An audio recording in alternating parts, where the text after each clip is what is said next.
Oi, Pietra. Tudo bem, meu amor? O Dr. Jeff chegou aqui agora. Vamos lá, vamos ver. Vamos conversar com ele aqui.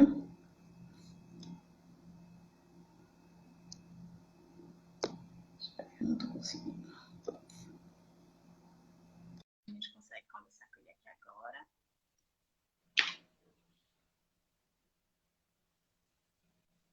Olá, Dr. Jeff. Tudo bem? Boa noite. Seja muito bem-vindo. É um prazer Muito enorme tê-lo aqui conosco hoje à noite. Vamos o ver se o prazer é pessoal meu. está ouvindo a gente. Oi, pessoal. Vocês estão conseguindo ouvir a gente direitinho? A live tá legal para vocês? Ai, que bom. Giovana já está dizendo aqui que sim. Então, doutor Jeff, hoje a gente vai falar um tema super importante que está aí em alta e está sendo um tratamento que está sendo utilizado, né, como uma das saídas para cuidar desses pacientes que estão com Covid, né, que é o ECMO, que aí é a oxigenação por membrana extracorpórea, que é bem interessante. E assim, eu sou apaixonada por perfusão, se eu sabe, eu sou suspeita a falar, né? Não posso nem falar Uhum. porque aí o coração vem à tona, vem na boca. Mas assim, eu estou muito feliz em tê-lo aqui com a gente, em estar debatendo sobre esse tema, até porque a gente está tentando todos os dias estar salvando vidas. São vidas e mais vidas que estão aí em jogo. E o biomédico perfusionista, o fisioterapeuta perfusionista, o enfermeiro perfusionista, eles estão aí brigando dia a dia, junto com os médicos, junto com os enfermeiros, para tentar salvar mais e mais vidas. E a gente sabe que a ECMO, né, é uma técnica muito sofisticada, que aí ela tem uma função de fazer trabalhar o pulmão e o coração fora do corpo, é isso, acho que seja isso, né, Uhum. para uma entendedora e apaixonada, não tão entendedora, mas apaixonada, eu creio que seja isso. E aí a gente vai ver que essa forma ela está sendo utilizada para poupar os órgãos que estão sendo aí bem afetados, principalmente o pulmão, não é isso? Aí eu queria que o senhor Isso. explicasse para a gente o que é ECMO, para que ela serve, na SAS aí, como é que ela tá Bom, funcionando. primeiro eu que agradeço o convite, é um prazer estar falando com você. Hoje foi um dia longo, foram mais duas cirurgias bem grandes que nós fizemos aqui em Goiânia. Para quem não me conhece, meu nome é Jeff Chandler, eu sou biomédico, sou aqui de Goiânia, sou perfusionista, atuo dentro dessa área já há um bom tempo. E é um prazer muito grande estar falando aí com você e também com o público que participar dessa live. Bom, acho que o que vem a ser ECMO, né? O próprio nome já diz, né? Oxigenação por membrana extracorpórea. É um espécie derivado da perfusão convencional. Só que, na verdade, são duas coisas extremamente distintas. Enquanto a perfusão ela faz a substituição completa e temporária por curto espaço de tempo da função do coração, pulmão e ou rim, a ECMO, ela tem um viés de inicialmente tratar as vias pulmonares, mas que espécie de tratamento ela oferece? Ela oferece a possibilidade da recuperação de um pulmão. Existe alguns tipos de ECMO, que ao longo dessa live a gente vai falar, que também substitui o coração, mas essencialmente é uma terapia de suporte, que pode fazer às vezes de pulmão, e com isso nós podemos fazer com que o paciente recupere a sua função pulmonar. Afinal de contas, qual é a função pulmonar principal? Trocar oxigênio por CO2. E esse oxigênio é fundamental para manter o equilíbrio ácido básico, hidroeletrolítico, geração de ATP em um organismo. E quando o pulmão é afetado, a gente tem essa opção. Obviamente, a ECMO é indicada em casos muito selecionados. Normalmente são os casos mais graves. A gente está no meio da pandemia, todo mundo em casa, né? Todo mundo pensando o que vai acontecer, e ele tem que dar opções de tratamento para os pacientes. Então, tem a demanda em ECMO hoje está muito intensa nos hospitais, doutor Hélio, perdão, doutor Jeff. Olha, demanda ela existe e assim, a título de comparação, para que todo mundo entenda quem rege a ECMO no mundo.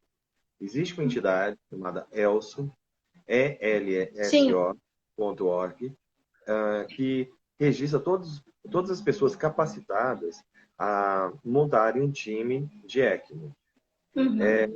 atualmente, nós temos grandes centros na Europa e nos Estados Unidos, e no Brasil nós temos uma deficiência ainda grande de pessoal qualificado. Olha, a Thali está entrando aqui também. De pessoal qualificado.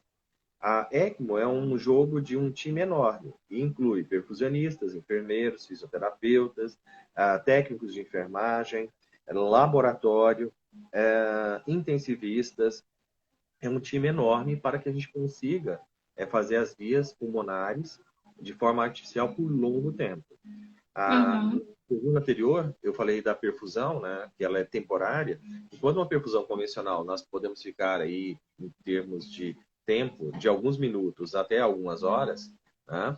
Na ECMO, nós ficamos dias e semanas. Então, Nossa. eu tenho um tratamento muito longo, às vezes. Né? Então, quando a gente fala de ECMO, a primeira coisa a gente tem que falar sobre a ELSO, que ela delimita alguns critérios e existem times especiais para isso.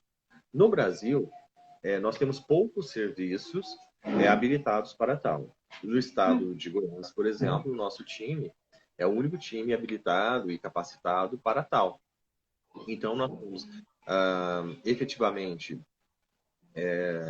chamados para avaliar inúmeros pacientes, e esses pacientes, quando selecionados, nós precisamos montar um time todo em função dele, 24 horas por dia, 7 dias por semana. Só a título de comparação, a gente pode citar na pandemia, na epidemia, não pandemia, do H1N1, que é algo muito similar ao que acontece com o Covid-19, né? O Covid SARS. Efetivamente, alguns tipos de vírus, eles podem afetar o pulmão, aumentando o espessamento da membrana alveolar por inflamação. Isso faz com que haja condensamento e não haja troca do oxigênio pelo CO2. Então, isso é um problema extremamente grave. Se o indivíduo não troca o oxigênio pelo CO2 com o ar ambiente, ele retém CO2 no seu corpo, forma muito ácido carbônico, ele fica extremamente ácido, isso falando só do equilíbrio ácido-base. Uhum. Isso em todos os demais sistemas. Além disso, o oxigênio ele é fundamental no nosso corpo para a geração de ATP. E ATP é energia. Então, se eu não tenho ATP, o que ocorre? O organismo não tem energia para as funções mais básicas. Por isso que existe uma falência. Então, acho que a gente, para falar de ECMO, a gente tem que primeiro entender o contexto que ela é aplicada. Né? E aí é interessante a gente falar com o pessoal que está ouvindo, primeiro, o que é o COVID-2, o que é o COVID-19 e qual é a fisiopatologia disso. Concorda, não? Concordo plenamente. Concordo Então, plenamente. porque se fala bastante, né? Todo mundo está falando do Sim, sim, sim. COVID-19, enfim. Mas, basicamente, Ivan, a gente pode dizer o seguinte. Existe um vírus chamado coronavírus, ele não é novo. É um segmento muito grande de vírus do tipo corona. Alguns são bastante conhecidos, atacam animais domésticos, inclusive já existe vacina para esses animais. É um vírus já bastante estudado. O que ocorre é que é um tipo diferente de vírus dessa vez. Houve o primeiro surto, o COV-1, que foi no Oriente Médio. Ele tinha uma correlação direta entre homem e camelo, só que ele tinha uma infectividade extremamente alta, ou seja, uma virulência alta e uma patogenicidade extremamente alta. Então a pessoa pegava e morria. Então o que acontece? Não houve como falhar. Literalmente não tinha como.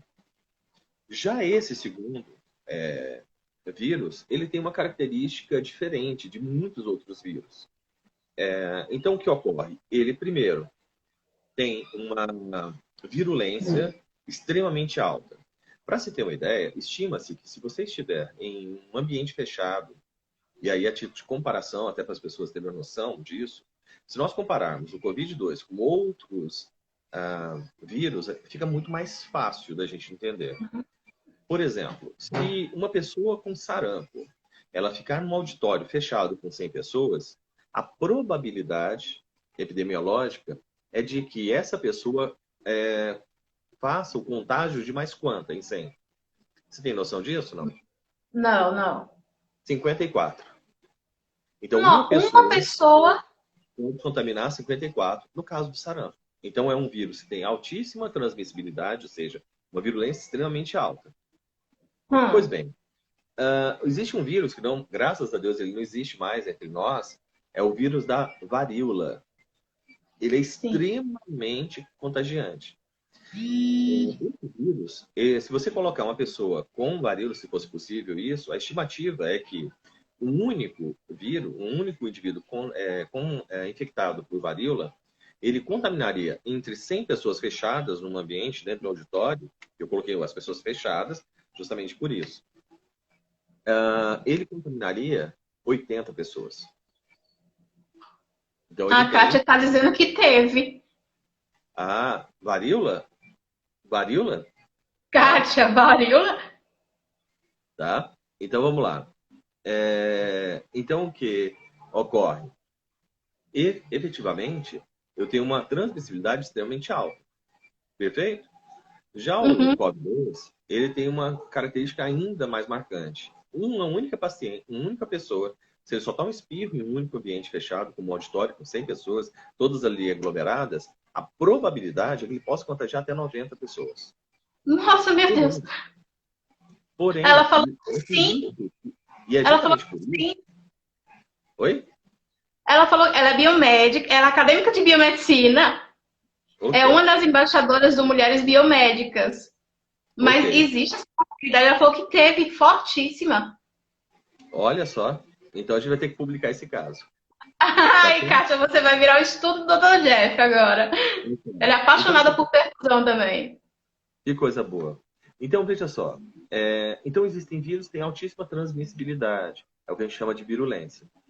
Porém, existe um outro dado que é a chamada patogenicidade, ou seja, causar mal. O COVID-1 ele tinha uma patogenicidade extremamente alta, ou seja, contraio e adoeço e efetivamente pode ser levado à morte rapidamente. Nesse segundo caso, do COVID-2, normalmente do primeiro ao quarto dia, o paciente é totalmente assintomático e ele é um transmissor. Ele começa a apresentar sintomas ali pelo 7º dia e evolui até o 14º dia. E durante todo esse período ele é um potencial transmissor. Então são características diferentes. Detalhe, boa parte das pessoas terão o vírus, podem desenvolver um ou outro sintoma. A grande maioria, cerca de 80%, nem vai perceber que teve. Então o que acontece? Jeff, então não tem tanto perigo. O grande problema é que a gente tem 20% da população de um vírus que tem uma transmissibilidade altíssima que pode ficar doente ao mesmo tempo. Só para a gente fazer uma conta básica, o Brasil tem algo como 200 milhões de habitantes, não é isso? Se eu pegar 20% da população brasileira, eu estou falando de algo como 40 milhões de pessoas doentes ao mesmo tempo. Então isso, nenhum sistema consegue tratar tanta gente ao mesmo tempo. Por isso que no Brasil foi colocado o quê? Esse sistema de quarentena, de forma tentativa de ficar horizontal, e hoje não está semi-horizontal, pois muita gente está trabalhando, enfim, para diminuir, achutar a famosa curva de contágio, para que a gente não entre em pânico. A grande questão é, de 100% da população brasileira, nós estamos falando algo em torno de 200 milhões. 40 milhões podem ter sintomas graves da doença. São aquelas pessoas que vão precisar ser internadas. E desse total, dos 20% original, 5% desses vão precisar de UTI. A questão é justamente essa. Não tem UTI para todo mundo. Não tem ventilador para todo mundo. E não tem medicação para todo mundo. Então a gente está nessa briga, né, de medicação. Tem pessoas que falam medicação X, Y, Z, né, chá de alho, chá de cebola e suco de tudo quanto é tipo de mandinga. Mas cientificamente a gente está pisando em um terreno altamente pantanoso. Contagioso. Então qual é o grande problema? Nós temos um vírus de altíssima transmissibilidade, que tem um potencial de letalidade baixo, porém, por ter uma transmissibilidade extremamente alta, ele vai adoecer muita gente. E nenhum sistema aguenta isso. Certo? Bom, agora a gente entendeu esse contexto, a gente pode falar. E quais são as consequências mais graves? Como a gente tem muito aluno aqui na live, Vamos falar um pouquinho de fisiologia respiratória, para que o pessoal entenda como é o Ótimo. papel da ECMO. Normalmente, os nossos pulmões, eles trabalham com dois ambientes totalmente distintos. Eu tenho um ambiente aéreo, que é o alvéolo Certo, pulmonar, e tenho certo. o sistema líquido, que é justamente o sistema vascular que circunda um alvéolo. E Sim, esse ambiente aéreo e líquido, ele não se mistura. Ocorre que esse sistema que não se mistura é proposital. Então, eu tenho um monte de elementos, uhum, substâncias que podem a saída da água, para que o CO2 saia do meio líquido, que é o sangue, passe para dentro do alvéolo e o oxigênio que está dentro do alvéolo, que é aéreo, passe para o meio líquido. De uma forma muito coordenada. Ocorre que, quando eu tenho uma inflamação, essa parede que divide esses dois meios, ela se espessa, impedindo a certo, troca. certo. Isso pode levar, por exemplo, a acúmulo de água, condensação, e aquilo que muita gente fala hoje em dia, né, que é a chamada o achado tomográfico em vidro fosco. Ou Sim, seja, sim. eu tenho uma condensação pulmonar. Um exemplo mais claro é como se a gente estivesse andando em um ônibus lotado às 5 da manhã de um dia chuvoso e frio. Como Uhum. estariam janelas do ônibus? Nossa, tudo embaçado. Brancas ou fechadas? Tá cortando a fala do senhor, não consegui entender. Então, se nós estivéssemos dentro de um ônibus, num dia frio e chuvoso, as janelas estariam abertas ou fechadas? Fechadas. E quando você fecha aquele monte de pessoas, né, que Embaça ocupam tudo. o embaça. Ou seja, Embaça. o ônibus ficou em vidro fosco. Aham. Então, talvez seja mais fácil entender. Ou seja, é um pulmão que está espessado, um pulmão que tem líquido, é um pulmão que não faz troca de forma eficiente. Daí a necessidade da ventilação mecânica. E é esse Certo. grupo do total de contaminados que vão para a UTI, que vão para os respiradores. Uhum. Tá? E esse Certo. grupo que vai para os respiradores, parte deles não consegue fazer troca, mesmo com os diferentes tipos de modos ventilatórios. Uhum. Perfeito? Perfeito. E aí entra a ECMO. Ah, sim. Doutor Jeff, existe uma faixa etária específica para a utilização de ECMO ou não? Então vamos lá. Muita gente, Suênia, Daiane, É. nossa, um monte de gente está aqui entrando e dando um oi. Ó, a Suênia dando um oi. Larissa, a Larissa estava comigo agora, foi 2 cirurgias. Já está aqui de novo. Nossa. Tendo uma overdose, né, comigo, né, Larissa? Bom, vamos lá. Faixa etária. A ECMO é um procedimento que não é novo. A ECMO começou, a primeira ECMO descrita de 1972, que foi feita nos Estados Unidos. De lá para cá, muita coisa mudou. Nós Sim. tínhamos um risco enorme para esse procedimento, porém, esse procedimento se mostrou cada vez mais eficaz. No dia de ontem, o FDA americano normatizou a ECMO como tratamento de escolha para os pacientes com SARS, causada pelo Covid-2. Então, nesse Uhum. momento, vários americanos estão entrando em ECMO na tentativa de suportar o período inflamatório pulmonar. Hoje eu tive Certo. notícia do Saint-Petit da França, nesse momento, só para você ter uma noção, só em um hospital francês, nesse momento, tem 40 pacientes em ECMO. Meu Repetindo, Deus. em um único hospital francês, hoje, nós temos 40 pacientes em ECMO, certo? Que é a oxigenação por membrana extracorpórea. Isso em um único hospital. No Brasil, a gente já tem vários pacientes que passaram por ECMO, alguns pacientes que já entraram em ECMO e saíram por Covid, mas ainda nós temos uma experiência muito menor. Lembrando que o número de contaminados e o número de óbitos no Brasil, comparado a outros países, é muito pequeno. O Muito Brasil pequeno. ainda não atingiu hoje, embora eu não tenha os dados de hoje, né? Somando todas as mortes por Covid no Brasil, não dá um dia de um país europeu de mortes. Então, assim, pode parecer cruel, né? Mas nós ainda não atingimos, né, esse mesmo desastre de países europeus e dos Estados Unidos. Os Estados Unidos têm mais de 100 mil contaminados, mais de Uhum. 2.000 mortes em um dia. O Brasil nem chegou em 1.000 mortes. falando assim pode parecer, nossa, mas está achando bom? Não. Eu Mas tô é a achando nossa que realidade. A gente tem só que que, pensar dessa forma, que a gente quer queira, quer não queira, entre aspas, a gente tem um equilíbrio aí. Né? A gente está com 800 casos de óbitos, no geral, com esse tempo inteiro, e tem lugares que é 800 em um dia. exatamente.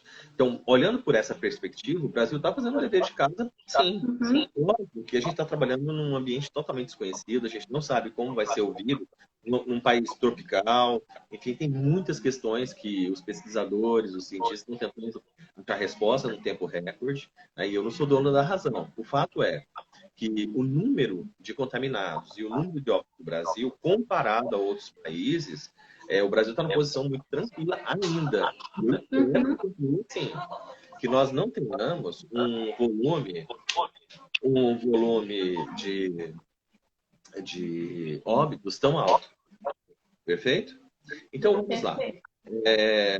Olha só, 17 mil confirmados hoje. Não sei, mas isso são 17 mil. contaminados. Estamos falando de óbitos, né? Uhum. Comparado a outros países, nós ainda estamos numa posição relativamente confortável. E pegando o número de óbitos, Aline, né, que colocou esse dado, Isso, ela colocou aí uma confirmado. taxa de óbito está oscilando entre 2% e 3%. Só que quando a gente analisa taxa de óbito, tá? Aí, de 1930 nas últimas 24 horas, eu acho que esse dado não é do Brasil. Deve ter sido o número de casos. Exatamente. Quando a gente fala de número de óbitos, tem que se entender o contexto desse óbito. Aí vem todo um trabalho epidemiológico para entender isso. Efetivamente, se eu tenho um paciente com 92 anos, 90 anos, 85 anos, tem muitas doenças crônicas, o Covid foi a doença oportunista que surgiu. Mas se esse paciente tivesse feito resfriado, H1N1, dengue, né, ele poderia falecer também. Né? E eu não estou falando isso do ponto de vista insensível. Eu estou falando do ponto de vista que, quando a gente analisa óbitos, né, e aí o trabalho de epidemiologia é fantástico nisso, como aplicar isso, qual é o perfil do paciente, enfim.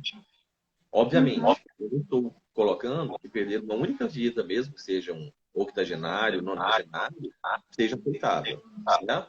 Então, a gente tem que trabalhar dentro de dados específicos. O Brasil só vai ter uma noção clara da taxa de óbito quando a gente conseguir fazer em larga escala. Tem muita gente que contraiu e está assintomática. Com certeza. A gente não consegue. Hoje, qualquer pessoa que apresente sintoma e queira fazer o teste, não tem teste disponível. Então, ou seja, cada dia essa taxa oscila para mais ou para menos, para mais ou para menos, mas só daqui a algum tempo a gente vai ter uma ideia clara dos problemas ocasionados por essa pandemia. Então, a análise de dados, nesse momento, ela muda a todo tempo. Mas o nosso foco não é só falar sobre isso. Nosso foco e nos pacientes graves? O que a gente pode fazer? Sim, sim. Então, respondendo finalmente a sua pergunta. Isso eu iria questionar para o senhor exatamente agora, porque é uma discussão que há posso dizer, entre os pacientes DM, porque existe uma preocupação aí que são grupos de risco. Então, eles são mais propícios também a desenvolver cardiopatias. E aí, se você pega um paciente com cardiopatia, com Covid-19 para fazer ECMO, ou paciente DM para fazer ECMO, como é que vocês o procedimento? Porque o paciente de DM aí é bem complicado, né? Tá. Então vamos lá. Por partes. Quais são os critérios de seleção que nós temos para um paciente com Covid-19 ou H1N1? Existem protocolos específicos para tal. Tá? Então, o que ocorre? Só respondendo a Aline, ela está questionando. Vários óbitos aconteceram e não entraram na estatística, mesmo com os exames. Sim, Aline, mas você tem que lembrar também que muita gente está indo a óbito e coloca na causa como Covid. Então, ou seja, a gente vai ter uma noção exata daqui a algum tempo. Toda a projeção que nós fizemos agora vai ser alarmista, certo? Então, tem pessoas que estão falecendo e colocando como Covid e não tem exame. Tem pessoas que morrem de Covid e não foi diagnosticada. Muita gente tem sintomas não tem teste. Não tem teste disponível. Então, esses dados todos são dados que ainda estão mascarados, estão naquela chamada zona cinza da epidemiologia. Que só daqui a algum tempo a gente vai ter uma noção exata do tamanho dessa pandemia e os efeitos dela para o Brasil. Qualquer dado analisado hoje, né, ele tem pouco valor real. Então, voltando, para ficar bem claro, qual é o nosso grande problema hoje? Determinar quais pacientes vão ou não para essa terapia. Existem critérios para isso. Então, pacientes acima de 75 anos, dificilmente eles vão ser assistidos por ECMO. Porque a relação custo-benefício é muito ruim para ele. A ECMO consiste em um sistema em que nós vamos ter que canular esse paciente, pode ser feito por via femoral ou por via jugular, dependendo do tipo de catéter que estiver disponível no hospital. Então, nós vamos, um único catéter a nível central, nós vamos com esse catéter até o ombro direito, e esse catéter possui duas saídas. Na verdade, uma entrada e uma saída. O sangue venoso ele sairá para um circuito de membrana, ele será oxigenado e reinfundido pelo mesmo catéter. Então, eu tenho uma única via. O outro sistema, eu vou utilizar no sistema femoral, uma veia em artéria, ou duas veias, existem várias possibilidades que a gente pode fazer, e vou aspirar o sangue venoso, oxigená-lo e devolvê-lo. Certo? Com isso, eu crio uma situação que eu oxigeno o indivíduo sem o seu pulmão. Ele fica independente. Certo? Então, nós dividimos a ECMO em duas categorias básicas. Veno-venosa, que é a mais usada, e a veno-arterial. Na veno-venosa, eu vou canular e vou aspirar sangue venoso e devolver sangue arterializado. Quando eu faço isso, eu vou estar fazendo a função pulmonar. Quando eu exerço a função pulmonar, eu posso o quê? Parar o movimento ventilatório e o pulmão vai descansar. Justamente para recuperar do processo inflamatório. Então, essencialmente, o que essa live tem que mostrar para vocês. O que a ECMO faz? Ela é a cura para a SARS, seja por Covid, seja por H1N1, influenza ou de outra sorte? Não. Mas ela dá uma coisa fundamental. Ela propicia um tempo de recuperação. Então, a ECMO é uma terapia de suporte. Perfeito? Perfeito. Então, eu posso fazer desde um recém-nato até um paciente bem mais velho. Não há contraindicação quanto à idade. Agora, existem, lógico, indicações referentes às doenças que o paciente pode apresentar. Por exemplo, uma contraindicação da ECMO é quando eu tenho um paciente oncológico. Sabia disso, não? Não, não. E por quê? Porque eu posso aspirar sangue de uma região. Esse sangue pode ter células neoplásicas e eu vou espalhar essas células no corpo inteiro. Então, eu posso ser um conduto para metástase. Então, é uma indicação. Uma contraindicação, perdão. Diabetes, que foi o que você perguntou. Diabetes mellitus, foi isso? Diabetes não é contraindicação. Qualquer paciente diabético pode entrar no protocolo de ECMO. Perfeito? Então, aqui em Goiânia, nós temos aí uma série de casos.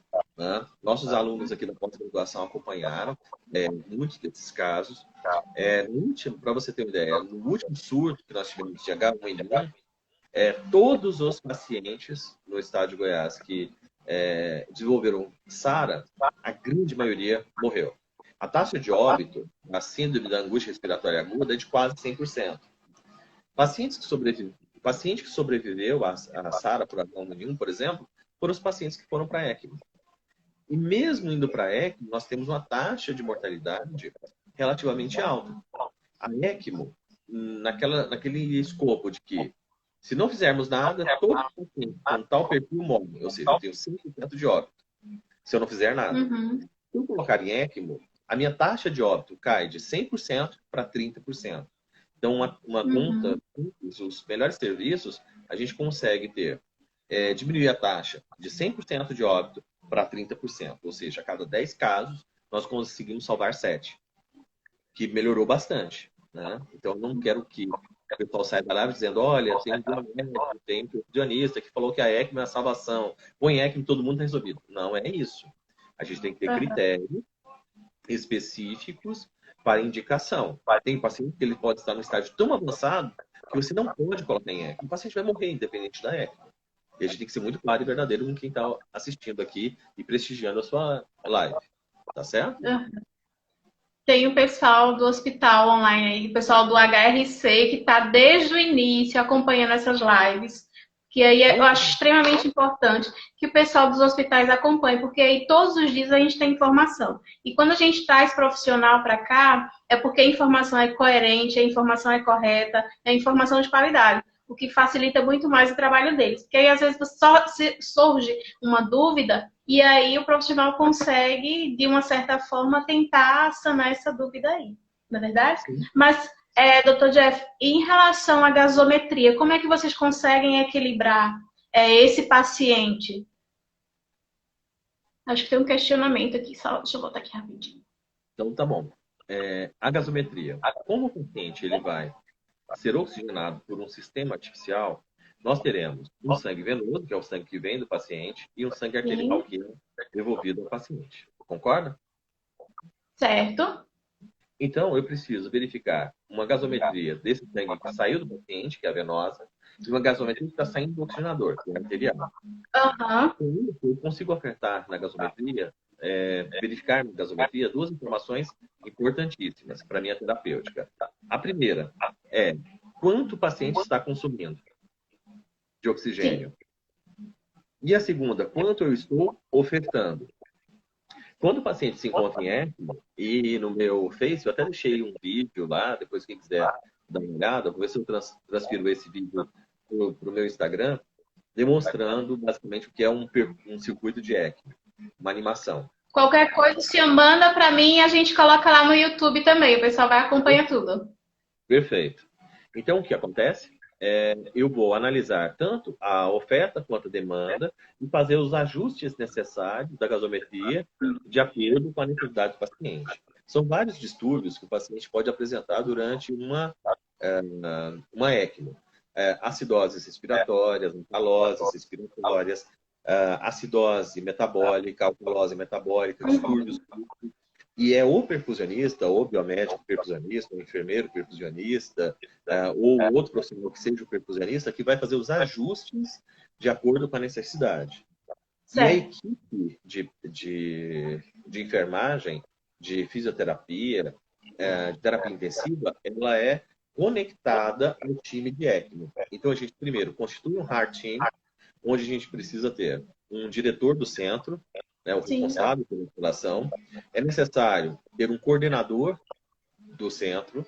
No caso, quem tiver interesse e não conhecer, entre lá na elso.org, clique lá em Memberships e depois em Center Maps. Lá você vai ver todos os centros do mundo. Eu sou o coordenador do centro 468 do mundo. Então, nós temos aí um pouco mais de 500 centros. E se você observar, no Brasil são pouquíssimos centros. E detalhe, a grande maioria, quem é o coordenador são médicos, quem são diretores são médicos. E eu sou uma das raras exceções que a gente tem de um profissional que não é médico e que é coordenador de um centro de ECMO. Tá? Então isso é interessante para a biomedicina. Boa parte do seu público aqui deve ser de biomédicos. Sim. Esse coordenador pode ser um enfermeiro, pode ser um fisioterapeuta, pode ser um outro profissional. No entanto, pouquíssimas pessoas no Brasil conhecem de fato o que é ECMO e sabem atuar em conjunto, num time do coração, um hard team de ECMO. Sim. Certo? Não sei se eu consegui responder tudo, assim. Não, sim, conseguiu, sim. E assim, eu acho extremamente importante cada detalhe que o senhor fala, sabe, em relação a ECMO, em relação a esses pacientes. O cuidado, sabe, que o senhor tem em cada detalhe que está passando para a gente, principalmente porque a gente tem muito aluno aqui que ainda está procurando um norte, né, para uma futura pós-graduação. E muita gente aqui pode ter certeza. Basicamente, 100% do público aqui é apaixonado por perfusão. Inclusive eu, né? Que bom.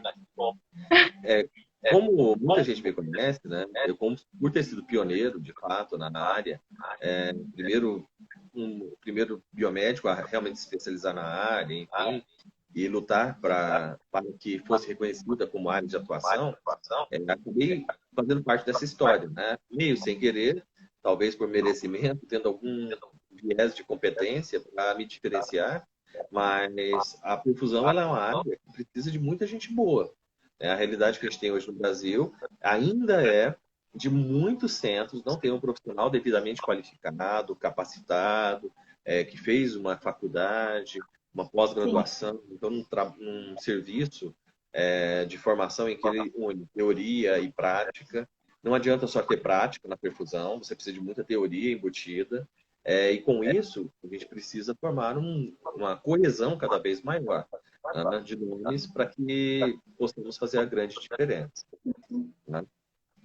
e para o senhor, em relação à circulação extracorpórea, ao campo da perfusão, você poderia passar um pouco assim da sua experiência em relação o que te levou a fazer perfusão? Essa é uma das maiores interrogações. Por que, professor Jeff, perfusão? Por que não outra área? Bom, vamos por parte. Eu venho de uma família extremamente pobre, né? Eu sou o filho do meio de 9 filhos, então eu fui o quinto filho de uma família muito grande. Então, desde cedo eu comecei a atuar. Então, minha carreira ela começou como técnico em laboratório, mas desde criança eu tive várias profissões. Então, eu já fui engraxate, vendedor de picolé, trabalhei com corte e costura, feirante, auxiliar de mecânico, pedreiro, servente. E aos 14 para 15 anos, já no ensino médio, eu pude fazer o curso técnico em patologia clínica. Então, eu comecei atuando em laboratório, né? Então, eu sou da geração que pegou tudo manual. Bom, aos 17 anos, começo a trabalhar no banco de sangue, como auxiliar de banco de sangue, transfusionista, enfim. E nesse banco de sangue aos 17 anos, né, quando eu estava concluindo o meu ensino médio, eu conheci a perfusão e recebi um convite por ter me destacado, enfim, para receber um treinamento, já que naquela época, eu estou falando isso de 1994, não havia curso de formação, nenhuma regulamentação sobre a área. E aí eu fiz o meu treinamento, durou incríveis 5 dias, de segunda a sexta, e na segunda seguinte eu estava fazendo minha primeira perfusão, aos 18 anos de idade. Nossa, E confesso a você, eu devo ter muitos pecados, porque eu sei que muitos pacientes, eles não tiveram os resultados adequados, porque eu era incapaz para isso. E isso sempre me questionou muito. Como eu era de uma família muito pobre, só ingressei na faculdade 3 anos depois, então, quase 4 anos depois. Eu já entrei mais velho na faculdade. Então, com 18 anos, comecei na perfusão, com 4 anos, 5 anos como profissional trabalhando na perfusão, no banco de sangue e no laboratório, eu ingresso para fazer biomedicina, que era meu sonho. Fiz biomedicina em 6 anos, porque eu tinha que pegar os créditos que eu conseguia pagar na Pontifícia Universidade Católica, né? Eu não trocava de carro porque os padres não deixavam, né? Tudo que eu ganhava era lá pelos boletos. E aí o que acontece? Fiz o curso de biomedicina já atuando em banco de sangue, laboratório de perfusão. Depois de 6 anos cursando o curso, pegando somente as matérias que se encaixavam, eu fui deixando o laboratório, a transfusão e me dediquei mais à perfusão, a área de comércio internacional, a área de docência, onde eu fui professor aqui em Goiânia, na academia, né, dos cursos de medicina, biomedicina, farmácia, enfermagem, e também na pós-graduação. E aí fui atuando em outras áreas também. Né? Então, basicamente, esse é um resuminho do que gente, aconteceu. Então, a olha, perfusão, eu sou ela me suspeita encontrou. a falar. Eu sou suspeita a falar da perfusão. Mais suspeita ainda a falar dessa pessoa aqui, porque ele sabe o tamanho da admiração que eu tenho por ele. Assim, a Asgard uma empresa que aí você vê, tem muito curso bom, muito curso que você tem que procurar. Entra lá no site da Asgard, procura, tem perfusão. Então, esse mestre aí está dando aula para todo mundo lá. É apaixonado pelo que faz e ele cuida muito bem de cada aluno que entra lá dentro. Então, isso é primordial no profissionalismo do professor Jeff. E que ele sabe, eu estava lá, eu presenciei, eu vi uma palestra do professor Jeff em um congresso, onde todo mundo ficou de pé. Isso foi, assim, surreal. Surreal, você lembra, né? Foi Lembro, lá em Petrolina. exatamente. Foi surreal aquela palestra. Então, assim, no Isso eu final tava no todo segundo mundo foi aqui, feliz. né? E a gente fica assim, você entendeu? O que está acontecendo? O que está acontecendo? Mas foi apaixonante. E cada hora que passa eu me apaixono mais. E cada hora que passa, assim, a perfusão toma mais conta. A gente vê ela se destacando aí no mercado de trabalho. E o nome do professor Jeff está em vários trabalhos internacionais, em várias produções. E a gente se orgulha muito, professor Jeff. Muito obrigado por ser esse biomédico aí, exemplo, por ser essa pessoa super gente boa, super gente fina, humilde, capaz de chegar e dizer, olha, isso aqui tá certo, isso aqui tá errado. Se você errou, então vamos que eu vou te ajudar a acertar. Então, muito obrigada por tudo e obrigada por você estar aqui esclarecendo sobre ECMO pra gente. Eu fico feliz com as suas palavras e, assim, por ser verdadeiro, eu também arranjo muito problema, né? Porque hoje em dia ser verdadeiro às vezes é considerado falta de Arrumou! educação. Simplesmente porque quando se é verdadeiro, você tem que discordar do que é errado, né? Então a gente toma Certeza longe. absoluta. Então, a vida não é só flores, mas só para resumir a história, né, como eu disse, eu não escolhi a perfusão ela me escolheu. Então, Escolheu assim, você. eu tenho certeza que boa parte dos biomédicos, em especial os biomédicos, já que eu tenho aí mais de 500 palestras falando sobre o tema, boa parte dos biomédicos que ficaram sabendo da perfusão foi esse trabalho de formiguinha, que não começou hoje, né? Porque hoje em dia, com a rede social, parece que qualquer pessoa que tem muito seguidor parece que é o descobridor de alguma coisa, mas não. Tem muita gente, e antes de mim, muita gente veio também, foi contribuindo e tem o seu valor. E cada um contribui à sua maneira. Eu não sou o pai da perfusão, eu não sou o melhor perfusionista do mundo, eu sou mais um que tenta ser o melhor a cada dia, aquilo que pode ser. E sempre Todo usando dia os é um instrumentos ensinamento, corretos. né? Sim. Mas, enfim, voltando a falar da ECMO, né? Então, eu acho que tem alguns outros detalhes que são importantes da gente saber. ECMO não é feito só por uma pessoa, a gente precisa de um time integrado, pessoas que queiram realmente que dê certo. Então, a gente, primeiro, precisa de uma UTI em que a Sim. intensivista entenda que existe uma opção. E essa opção não é simplesmente o intensivista falar, olha, eu quero que coloquem ECMO. Não é assim, existem critérios. Então, o intensivista ele tem que chamar um time de ECMO para avaliar conjuntamente esse paciente. Uhum. E juntos tomarem a decisão, Certo. sabendo dos benefícios e das consequências. Como eu falei, ECMO tem um índice de complicação relativamente alto, se não for observado isso. Além disso, o time de ECMO, eu como biomédico, eu vou intervir na ventilação mecânica de um paciente. Sim. Então, eu preciso da compreensão de outro colega, que é o fisioterapeuta, que está junto comigo. Nós também precisamos do quê? Mudar a rotina do banho do paciente, dependendo do tipo de canulação. E a gente vai mudar a rotina das medicações. A gente vai mudar a rotina da hemodiálise, que, se caso for necessário. Porque nós podemos usar o circuito de ECMO em conjunto com a hemodiálise para Uhum. tal. E precisamos escalonar, no caso da veno-venosa, os períodos em que a gente vai revezar com o perfusionista tomando as condutas. Então, não é um trabalho tão simples. Então, são Uhum. outros serviços que nós temos no Brasil que atuam com ECMO por vários entraves. Primeiro, muita gente desconhece até que existe profissionais altamente capacitados. Eu faço parte da ELSO, faço parte do time ELSO aqui do Brasil. A gente Uhum. está compartilhando todos os dados em conjunto nos nossos grupos. No nosso grupo, nós temos cirurgiões cardíacos que auxiliam nesse processo. O Dr. Rodrigo, ele é o diretor do nosso centro, o Dr. Técio, que é o co-diretor, eu sou o coordenador de toda a parte de ECMO do nosso centro. Então, nós precisamos o quê? Formar um time coeso. E quando eu falo assim, muitas vezes as pessoas pensam, então fica o cirurgião aqui e o perfusionista aqui embaixo, o biomédico. Não. Todo mundo fica no mesmo nível, pois o trabalho de todos é bastante importante. Uhum. Certo? Então, basicamente, a ECMO ela é um trabalho de muita gente e muita gente que queira que dê certo. Senão ela se torna apenas um evento. Faço de vez em quando, só para mostrar que faço. Então é necessário que as pessoas criem esse viés. E pouquíssimas pessoas têm experiência de fato em ECMO no Brasil. Né? Então, eu sou uma delas que tem experiência. Meu time é formado, além de mim, a doutora Laura, a doutora Ariane, são biomédicas. têm uma experiência muito grande. Todos os nossos casos aqui elas acompanharam, primeiro como alunas da pós-graduação em perfusão, depois como perfusionistas do nosso grupo.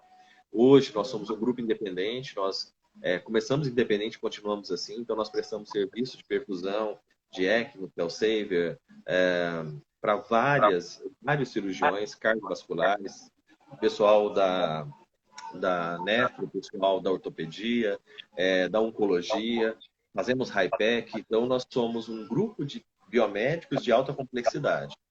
E isso faz com que a gente seja diferenciado no mercado. E é isso que o aluno, né, tem que procurar e o biomédico também tem que procurar. Uma área que seja diferente e que ele possa progredir. E que tenha qualidade, acima de tudo. Para que você faça bem feito, né? Porque a gente tá lidando com vida. O profissional de saúde realmente ele lidar com vida, literalmente, né? Diretamente. Sim. Lidar com ECMO, lidar com perfusão, lidar efetivamente com qualidade. Qualidade não é algo a mais, é uma obrigação que a gente deve ter. Exatamente, exatamente, exatamente. E muitos e muitos e muitos elogios aqui na live. Eu vou mandar tudinho pro senhor. Estou vendo que tem muitos alunos seus, mais complexo do que o que parece. Admiro esses biomédicos. Oi, Eduardo, obrigada. Para mim, né? Tá aparecendo só para você. Então, não sei nem se surgiu alguma pergunta. Mas aí eu faço o print. Tem muitos elogios seus, muitos. Mas eu faço print, mando tudo para você, eu anoto tudo, mando tudo para você ver lá que é tudo muito bonito que eles escrevem aqui. Tem uma que colocaram que o senhor está de parabéns. São profissionais admiráveis. Rivane, seu trabalho é revolucionário. O senhor está plantando semente dos corações. Olha que coisa linda. Isso é muito então, bom. assim, tem uma aluna que ela falou que ela não poderia ter escolhido uma especialização melhor. Perfusão foi a escolha dela e ela é apaixonada por isso. Kátia também está mandando vários beijos para você. Opa, mas aí eu te tudo direitinho. E eu quero agradecer mais uma vez imensamente pelo senhor ter aceitado. E, se possível, vamos fazer outras e outras lives, porque a gente não pode parar com tanta informação. Tem muita coisa boa vindo por aí. Quando quiser, só agendar a gente faz. Que coisa boa, então. Muito obrigada, Dr. Jeff. Um abraço muito grande para todos os que fazem aí a equipe da Asgard. Meu abraço muito carinhoso, obrigada. E continue aí seu trabalho, lutando para salvar vidas todos os dias. Que eu sei que é cansativo, mas o senhor sai do hospital com certeza que salvou mais uma pessoa. Com certeza. Então, estou muito feliz. Eu fico muito feliz no meu dia a dia. Eu costumo dizer que às vezes eu estou muito mal, às vezes eu acordo, eu vou confrontar você. Eu sempre acordo um pouco de mau humor, sabe? Então eu acho que quem acorda de bom humor, dando bom dia, não é uma pessoa muito confiável. Essa pessoa deve ter alguma coisa diferente. Tem alguma coisa errada. Exatamente.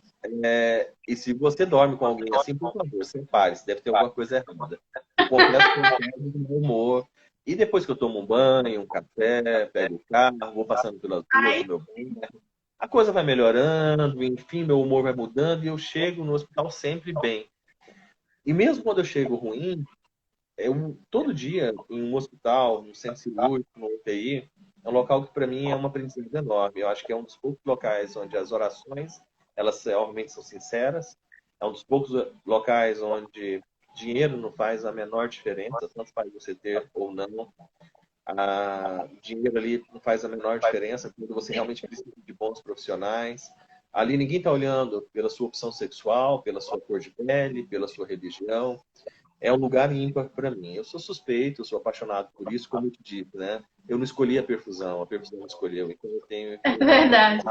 Tá todo mundo pedindo aqui para marcar outra, então vocês mandem aí o tema que vocês querem, manda lá no direct, que aí eu falo com o Dr. Jeff e aí a gente volta novamente na próxima live.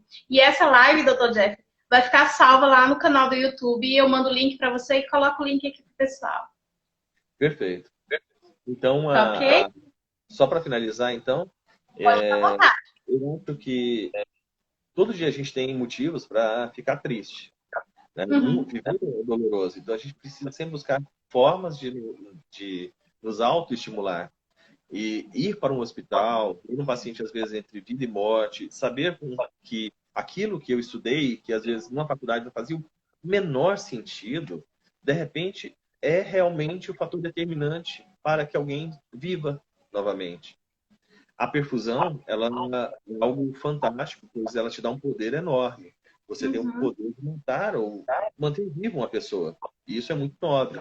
A gente tem que tomar muito cuidado quando a gente tem uma grande responsabilidade. Tem vários alunos aqui da Asgard assistindo a live, sabe o quanto eu sou exigente, chato, pergunto, questiono.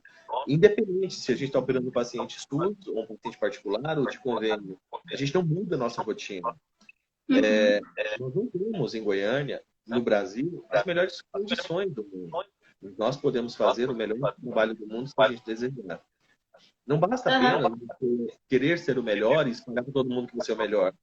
Faça o melhor daquilo que você pode ser, independente se tem alguém olhando ou não. Quem me segue nas redes sociais sabe, eu falo muito pouco de mim, eu prefiro muito mais falar dos meus alunos, pois eles falam por mim. Se eles são bons, é porque tiveram quem os orientou de forma decente. Com certeza. O melhor e deixe que as pessoas saibam disso. Né? Com certeza. Simplesmente a gente gritar, eu sou o maior, melhor por títulos ou número de seguidores. Hoje nós vivemos num mundo em que tudo é muito simples, fácil e rasteiro. Né? Falar a verdade, ser um bom professor, ser um bom profissional, muitas vezes é ter posicionamento. E isso é muito difícil nos dias atuais. Afinal de contas, todo mundo só quer ouvir o que lhe agrada. E se alguém diz algo que não o agrade, parece que está sendo contraditório. Na verdade, não é isso. A gente cresce justamente quando a gente ouve o outro, mesmo em condições tão diferentes. A ética oferece isso. Muitas vezes eu tenho que dizer para o médico algo que ele não quer ouvir. E muitas vezes, se usar o argumento correto, ele passa a te respeitar. Os meus alunos que estão aqui vendo sabem o quanto a gente tem um trabalho de igual para igual com os médicos e o quanto a gente consegue ser respeitado de fato. Eu sei, Ivan, que essa não é a realidade de boa parte dos biomédicos, enfermeiros, fisioterapeutas. Mas eu não queria ser uma exceção, eu não queria que meu grupo fosse uma exceção. Eu queria que isso fosse uma regra. Isso só se torna uma regra quando a gente demonstra realmente que é bom em alguma coisa. Então, a ECMO exige um trabalho em grupo muito grande, exige que você realmente seja muito bom naquilo que você faça e que você possa, efetivamente, fazer o melhor daquilo que você pode ser, não para o outro, ou simplesmente para dizer para todo mundo que você é bom. Não precisa dizer, as pessoas saberão que você é bom, ou que você é bom. Tá todo mundo concordando com você e elogiando muito. Você é fera, foi meu orientador na especialização. Outros querem outras lives. E aí a gente vai voltar assim com várias outras lives. É só mandar pra gente o tema, não é isso, Dr. Jeff? E aí a gente corre atrás. Entre uma ECMO e outra, a gente volta, não é verdade? E só para finalizar, pode ficar à vontade. Perfusão e ECMO caminham juntos, mas são condições totalmente distintas. E eu acredito, quem quer se tornar um especialista nessa área, primeiro tem que buscar realmente um ambiente educacional que forneça as condições básicas para a sua formação, procure saber a legislação. Todo mundo que está aqui ouvindo sabe muito bem que no Brasil existem regras para se tornar um especialista em qualquer área.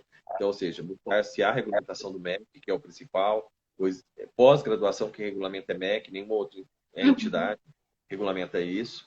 Né? Então, entrar no programa de pós-graduação reconhecido, num sistema de treinamento reconhecido, um local onde você tenha disciplinas, matérias, estágios, e que você possa ter essa experimentação, que não é fácil, mas é extremamente prazerosa quando a gente se entrega de corpo, alma e coração. Ah, que lindo! Ele tem essa mania de deixar a gente emocionado. Olha só, eu não aguento essa pessoa. Ó, gente, por favor, procurem a Asgard, porque as inscrições para 2021 de perfusionista já está aberto, professor? Já está aberto, a gente tem tempo inteiro. Será que a busca não é grande? Já abriu agora, gente. Então corre lá na Asgard. Vai lá e vocês conhecem pessoalmente. Vai ter essa fera aí todos os dias do lado de vocês dando aula. Um abraço, professor. Muito obrigada. Beijo. Obrigado, pessoal. Até mais. Tchau, tchau. Obrigada, gente.